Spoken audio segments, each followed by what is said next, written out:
छत्तीसगढ़ ही भाखा बोली, सुवाद दरिया धनहा डोली। छत्तीसगढ़ ही भाखा बोली, सुवाद दरिया धनहा डोली। भुइया मीत मितान के जबर भाग मोर छत्तीसगढ़ तै ममा गाँव भगवान के। जबर भाग मोर छत्तीसगढ़ तै ममा गाँव भगवान के।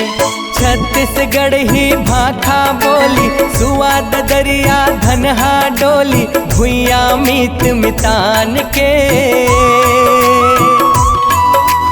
जबर भाग मोर छत्तीसगढ़ तै ममा गाँव भगवान के।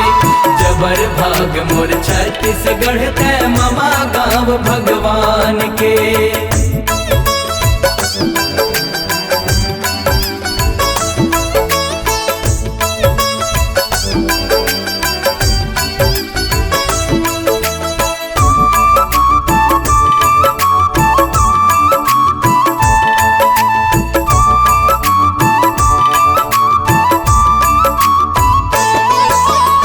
चंदखुरी माँ जन्म धरिस है कौशल्या महतारी।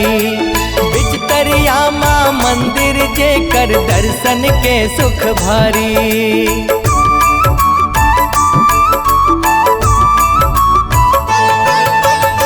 चंदखुरी माँ जन्म धरिस है कौशल्या महतारी।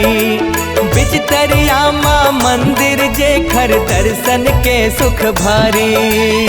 कोरा बैठे राम प्रभु हा, कोरा बैठे राम मरैया। रावण यस बलवान के जबर भाग दक्षिण कौशल तै ममा गाँव भगवान के। जबर भाग मोर छत्तीसगढ़ तै ममा गाँव भगवान के।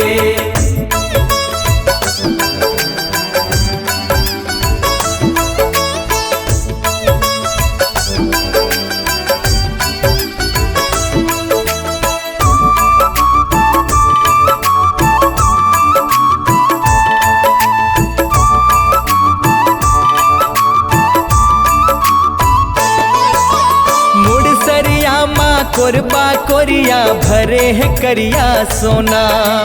देव भोग माँ हीरा चमके मैनपुर के कोना।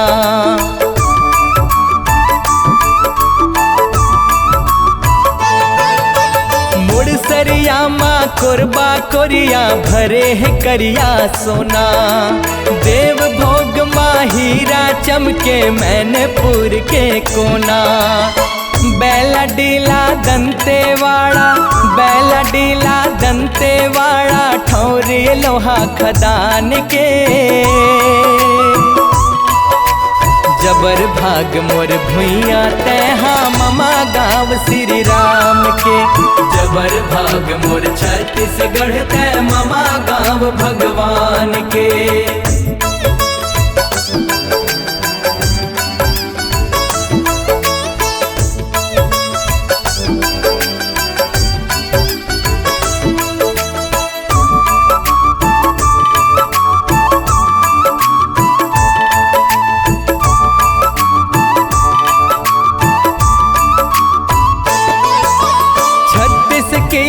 पुरखा मन के अब के 33 जिला। गाँव गोड़हा माँ चैतू फेरू पुनिया है रमसीला।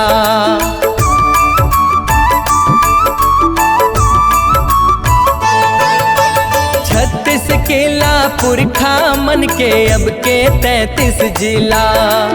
गाँव गोड़हा माँ चैतू फेरू पुनिया है रमसीला।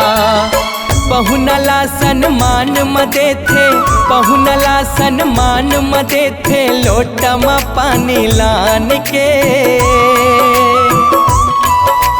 जबर भाग दक्षिण कौशल तै ममा गाँव भगवान के। जबर भाग मोर छत्तीसगढ़ तै ममा गाँव भगवान के।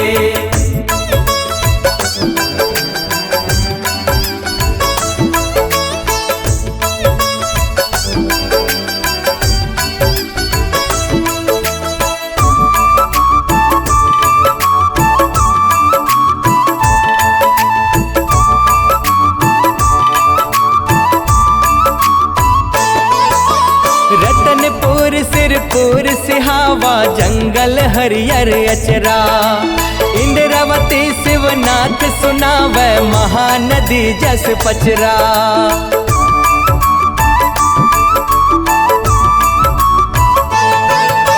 रतनपुर सिरपुर सिहावा जंगल हरियर अचरा, इंद्रावती शिवनाथ सुनावे महानदी जस पचरा।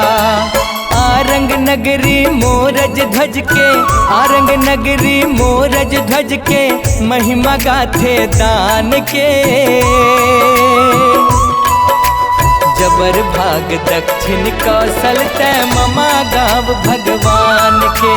जबर भाग मोर छत्तीसगढ़ तय ममा गाँव भगवान के। छत्तीसगढ़ ही भाखा बोली, सुआद दरिया धनहा डोली, भुइया मीत मितान के। जबर भाग मोर छत्तीसगढ़ तय ममा गाँव भगवान के। जबर भाग मोर छत्तीसगढ़ तय ममा गाँव भगवान के।